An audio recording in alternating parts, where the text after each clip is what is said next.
أبي هريرة رضي الله تعالى عنه قال قال رسول الله صلى الله عليه وسلم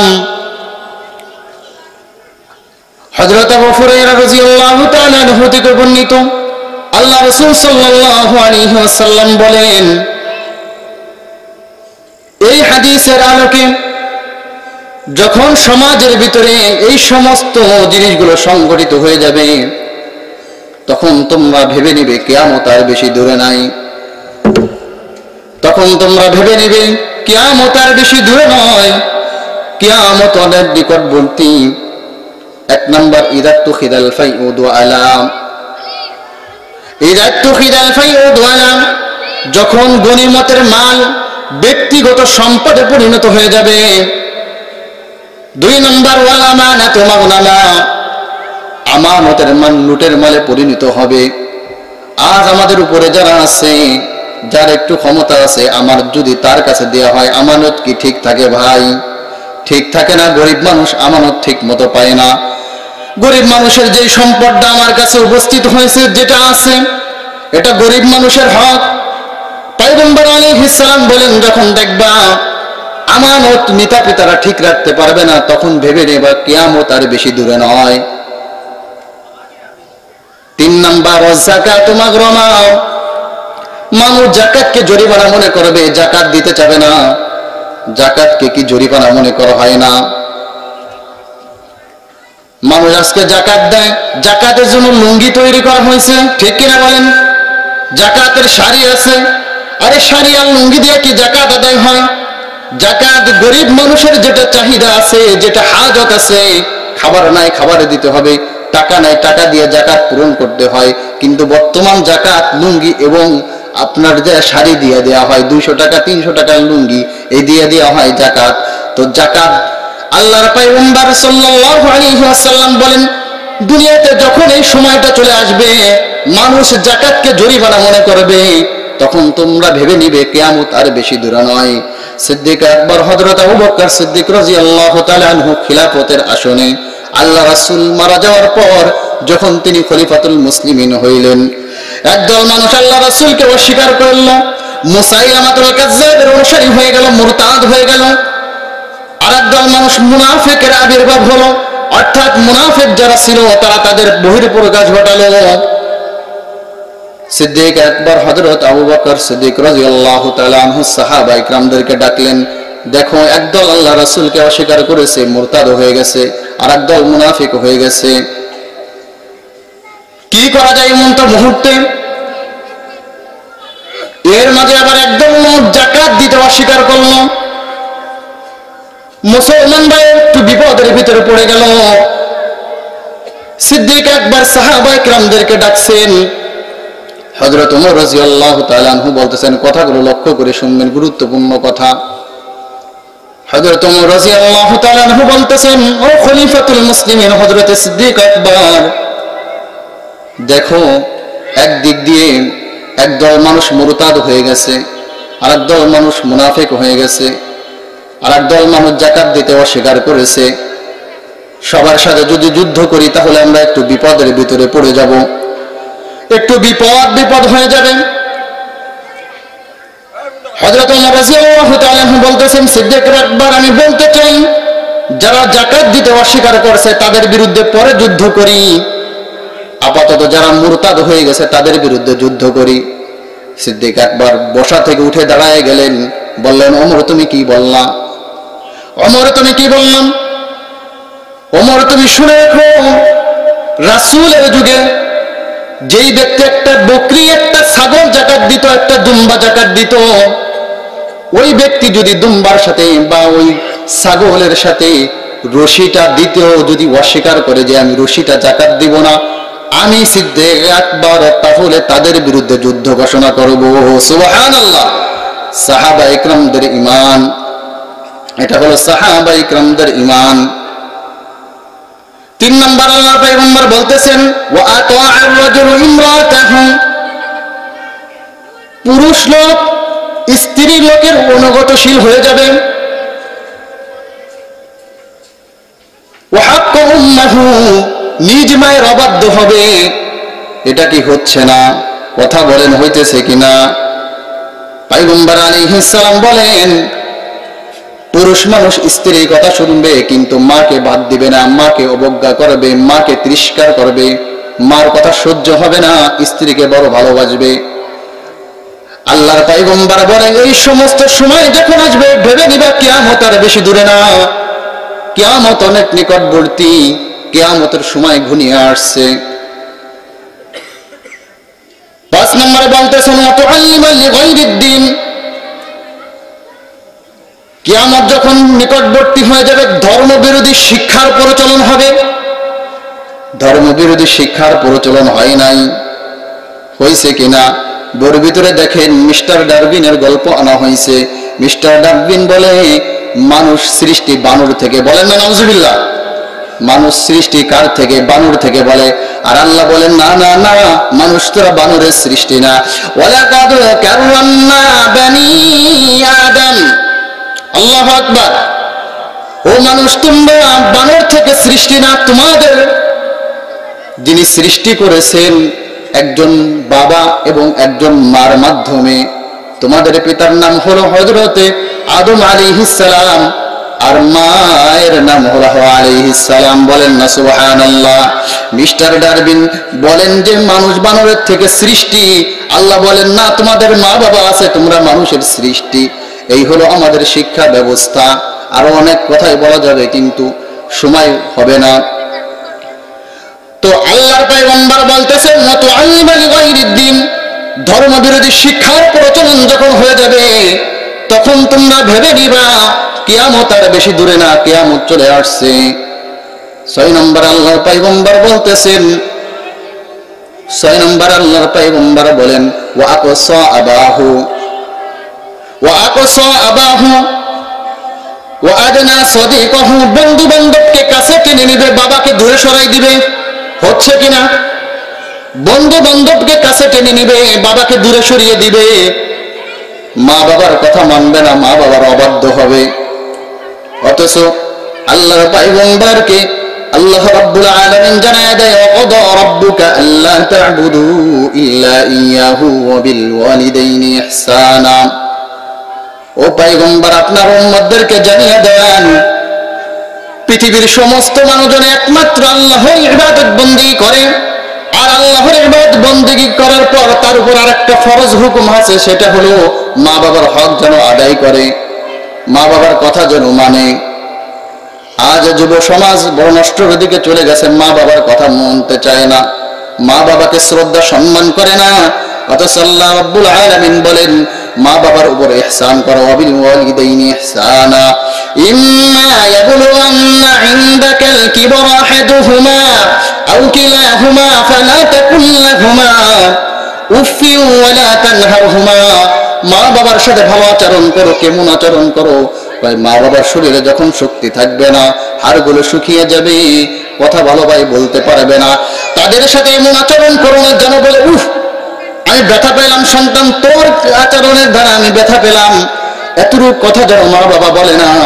এই পরিমাণ কষ্টের কথা তুমি মা বাবাকে বলবা না, এই পরিমাণ কষ্ট তুমি তাকে দিবা না। ছোট্ট একটা ঘটনা বলবো। মা বাবা কেমন, মা বাবা কত আপন। শাহ আশরাফ আলী থানভী রাহমাতুল্লাহ আলাইহি ভারতবর্ষের একটা ঘটনা নিয়েছেন তার কিতাবের ভিতরে। একটা সন্তান আর বাবা গাছের নিচে দাঁড়িয়ে আছে। বাবার বয়স 70 বা 75 হবে, আর ছেলেটা 20 বছর বয়সী।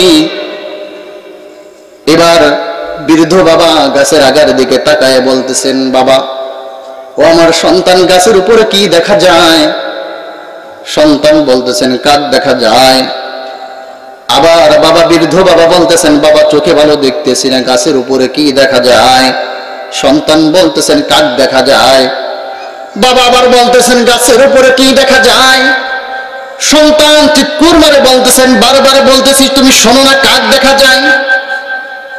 বাবা বড় ব্যথা পেল, সন্তানকে বলতেছেন, সন্তান তোর বয়স তখন ছিল 2 থেকে 3 বছর, আমি তখন যুবক বয়সী ছিলাম, আমার বয়স ছিল 50-45। আমি আর তুই এখানেই দাঁড়িয়েছিলাম, ওই গাছের উপর একটা কাক দেখা যাইতেছিল। সন্তান তুই জিজ্ঞাসা করেছিলে গাছের উপর কি দেখা যায়, আমি বলেছিলাম কাক দেখা যায়। তুমি একবার নয়, দুইবার নয়, 11 বার বলেছো বাবা গাছের উপর কি দেখা যায়। আর আমি পিতা তোমার উত্তর দিয়েছি বাবা গাছের উপরে কাক দেখা যায়। এটা হলো সন্তান আর বাবার ভিতরে পার্থক্য, ঠিক কিনা বলেন মুসলমান? এই জন্য মা বাবার খেদমত ছাড়া জান্নাতি হওয়া যাবে না, আমাদের জন্য বড় কঠিন হয়ে যাবে। আল্লাহ রাব্বুল আলামিন তার হুকুমের পরে মা বাবার খেদমতের কথা বলেছেন। এর যথেষ্ট কারণ রয়েছে। এমনকি পয়গম্বর আলাইহিস সালাম হাদিসের ভিতরে বর্ণনা করলেন, যখন যুবক ছেলে পেলে, যখন সন্তানেরা মা বাবার কথা শুনবে না, মা বাবার অবাধ্য হয়ে যাবে, তখন তোমরা শুনে রাখো, বুঝে নিবা কিয়ামত আর বেশি দূর নাই, কিয়ামত নিকটবর্তী হয়ে গেছে। এখন মিলান এই হাদিসের সাথে, মিলান কিয়ামত আর কত দূর আছে আমাদের। এজন্য আমাদের পরিবর্তন হতে হবে। লুকমান হাকিম তার ছেলেকে বলে, ওয়াইদ ক্বালা লুকমানু লিবনিহি ওয়া হুয়া ইয়াইদুহু ইয়া বুনাইয়া লা তুশরিক বিল্লাহ ইন্নাশ শিরকা লাযুলমুন আযীম। লুকমান হাকিমের নামে কোরআনে পাকে একটা সূরা আছে। এই লুকমান হাকিম তার সন্তানকে আদেশ করতেছেন, ও আমার সন্তান, খবরদার খবরদার, তুমি আল্লাহর সাথে কাউকে শিরিক করবা না, আল্লাহর সাথে কারো অংশীদারিত্ব স্থাপন করবা না। আর এই লুকমান হাকিমের নামে যে সূরাটা অবতীর্ণ হয়েছে, এই সূরার অন্য আয়াতে আসছে আল্লাহ পাক রব্বুল আলামিন বলেন, ওয়াবিল ওয়ালিদাইনি ইহসানা ওয়াবিযিল কুরবা ওয়াল ইয়াতামা ওয়াল মাসাকিন ওয়াল জারি যিল কুরবা ওয়াল জারি লিল জুনুবি ওয়াস সাহিবি বিল জামবি ওয়া বিনিস সাবিল। আল্লাহ পাক রব্বুল আলামিন এই লুকমান হাকিমের দ্বারা পৃথিবীর মানুষদেরকে জানিয়ে দেয়, ও পৃথিবীর মানুষেরা, পৃথিবীর সমস্ত মানুষকে তুমি কষ্ট দিতে পারো, যদিও এটা হারাম তোমার জন্য এটা জায়েজ নয়।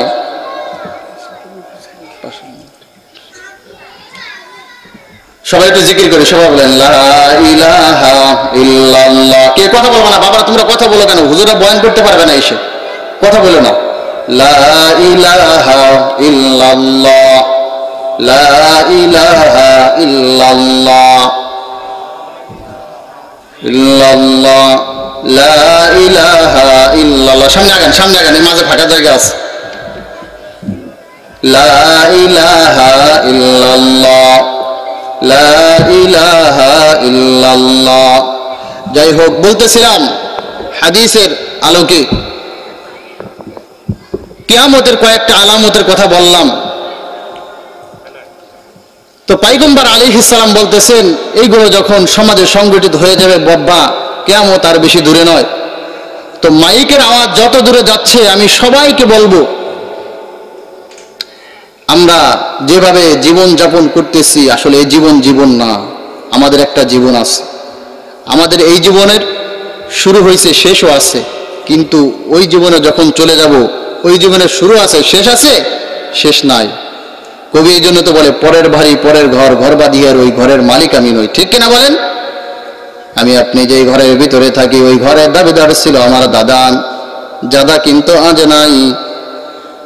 দাদার মৃত্যু হয়ে গেছে, ওই ঘরের দাবিদার আমার বাবা। হয়তো বাবাও চলে গেছে বা চলে যাবে। বাবা চলে যাওয়ার পর ওই ঘরের দাবিদার হব আমিও কি থাকতে পারবো? এই জন্য ঘরের দাবিদার আমরা হতে পারি, কিন্তু ঘরের মালিক আমরা, ঘরের মালিকানা আমি না, ঘরের মালিক আমি না, ঠিক কিনা বলেন? ঘরের মালিক আমি দাবি করতে পারি, কিন্তু ঘরের মালিক প্রকৃত আমি না। এই দুনিয়াতে আমার যখন জন্ম হয়েছে, এই দুনিয়া থেকে একদিন চলে যেতে হবে, কেউ এই দুনিয়াতে থাকতে পারবো না বাবা। এই মাহফিল শুনতে আসছি, বাড়িতে যেতে পারবো এই গ্যারান্টি কি আছে? কেউ দিতে পারবেন না। এমনও মানুষ আছে ঢাকা থেকে রওনা করে বাড়ি এসে খানা খাবে, ভালো ভালো খানা তার জন্য রেডি, প্রতিমধ্যে অ্যাক্সিডেন্ট করে মারা যায় কিনা? মারা যায়। আমি এমন হাজারো ঘটনা বলতে পারবো যে রওনা করছে অনেক স্বপ্ন নিয়ে, সন্তান দেখবে, স্ত্রীর মুখ দেখবে, কিন্তু দেখতে পারে নাই। ওই তো ভাঙ্গার একটা ঘটনা। 2016 সালের ঘটনা, নিজ চোখে দেখেছি। একসাথে সোনার একটা বাস অ্যাক্সিডেন্ট করলো, 28টা লাশ আমি নিজেই গুনেছি। তো তার ভিতরে এমন একজন ব্যক্তি ছিল, তার ফ্যামিলি যখন আসছে তার বর্ণনা করতেছিল, আমার স্বামী যখন মাওয়াঘাট পার হয়েছে এমন সময় ফোন করছে, স্ত্রী তুমি কি রান্না করেছো? স্ত্রী বলতেছেন ইলিশ মাছ ডাউ আর ভাজি করেছি। ফোনের উপাস দিয়ে সন্তান বলতেছেন বাবা তুমি আমার জন্য কি নিয়ে আসছো? বাবা বলতেছেন সন্তান তুমি 6 মাস আগে বলেছিলে আমার জন্য ছোট্ট একটা সাইকেল কিনবা, সেটাও কিনেছি বাবা, তোমাকে সাইকেলটা এসে আমি গিফট করব, খানাও খাবো। কথা বলতেছিল। রাত্র যখন 2:30 বাজে কথা বলছে, ঘুমিয়ে পড়ছে কোন ফাঁকে নিজেও জানে না। ভাঙ্গা রাস্তা যখন পার হলো একটা গাছের ভিতর দিয়ে আপনার যায় বাসটা ঢুকে গেল। সঙ্গে সঙ্গে যতগুলো যাত্রী ছিল অধিকাংশই মারা গেল। আমি তো বললাম 28টা লাশ আমি নিজেই গুনেছি। সে কিন্তু জানতো না কিছুক্ষণ পরে আমার জন্য মৃত্যু অপেক্ষা করতেছে, আমি আর থাকতে পারবো না। সে যদি জানতো বাবা জীবন ওই বাসেই উঠতো না। আমি যে রাস্তায় বের হব মৃত্যু আমার হবে না এই গ্যারান্টি তো আমার নাই। আমি যে বাড়িতে যাই ঘুমাবো, ঘুম থেকে উঠবো এই গ্যারান্টি কি আমার আছে? এই গ্যারান্টি আমার নাই। এই জন্য আমি বলতে চাই যেহেতু আমার জীবনের গ্যারান্টি নাই, এই জীবনের কোনো সময়ের কথাও বলা যায় না। হয়তো 1 দিন হায়াত বাকি আছে, 2 দিন হায়াত বাকি আছে বা 3 দিন বাকি আছে। এই জন্য একজন মানুষ যখন মৃত্যুবরণ করার সময় হয় ওই সময় মালাকুল মাউত 100 দিন আগে থেকে সংকেত দিতে থাকে, আল্লাহর বান্দা বেশি সময় বাকি নাই, চলে আসবে আমার কাছে। আমি কবর বড় পোকামাকড়ের ঘর, সব বিচ্ছর ঘর, খবরদার আমল না নিয়ে এসো না। 100 দিন পর 100 দিনের একদিন যখন চলে যায় 99 দিনের দিন আসে আবার। জিবরিল আলাইহিস সালাম, আজরাইল আলাইহিস সালাম এসে বলবে আল্লাহর বান্দা সময় আর বেশি বাকি নাই। 2 বার বলতে থাকে। এইভাবে বলতে বলতে বান্দার যখন 1 মাস বাকি তখন তার কাছে 100 বার বলতে থাকে আল্লাহর বান্দা তোমার মৃত্যু হয়ে যাবে, বেশি দিন থাকতে পারবা না, চলে আসো। বেশি দিন আর থাকতে পারবা না, তোমার সময় আর বেশি বাকি নাই। এবারে বলতে বলতে সময় বাড়াতে থাকে। বান্দারা যখন 10 দিন উপস্থিত আর 10 দিন হায়াত বাকি আছে, ওই সময় আরো 100 গুণ বাড়িয়ে দেয়। আল্লাহর বান্দা খবরদার আমি কবর কঠিন ভয়ঙ্কর ঘর, খবরদার আমল না নিয়ে আসবা না। আমি তো সাপ বিচ্ছুর ঘর, পোকা মাকড়ের ঘর, খবরদার আমল না নিয়ে আসবা না। বারবার সংকেত দিতে থাকে। আল্লাহর বান্দা উল্টা পাল্টা পড়তে থাকে। দেখবেন আপনারা দেখে থাকবেন, যেই ব্যক্তির মৃত্যু হয় তার আগে 1 সপ্তাহ আগে সন্তানকে ডাকে, আমার মনে হয় আমি বেশি দিন বাঁচবো না, এমন কথা বলে কিনা।